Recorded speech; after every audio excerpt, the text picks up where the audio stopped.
You ask Tiger to calculate. This deals with finding the midpoint between 2 points. The midpoint between the 2 points is 62.5, 61.5. Let's solve it step by step. Plot the 2 points and calculate the midpoint using the formula. The coordinates of point 1 are, x1 equals 68, y1 equals 91. The coordinates of point 2 are, x2 equals 57, y2 equals 32.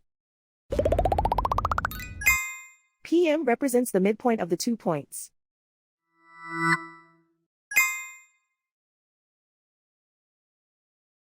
Use the x values in the midpoint formula to find the midpoints x.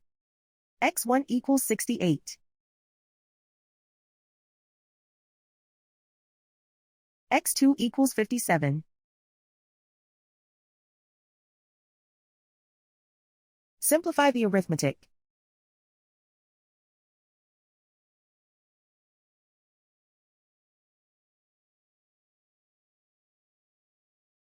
Use the y values in the midpoint formula to find the midpoints y.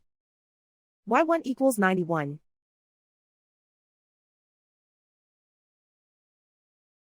y2 equals 32.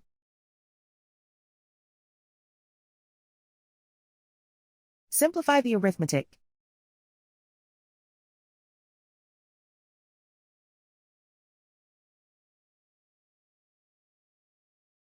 And so, the midpoint is 62.5, 61.5.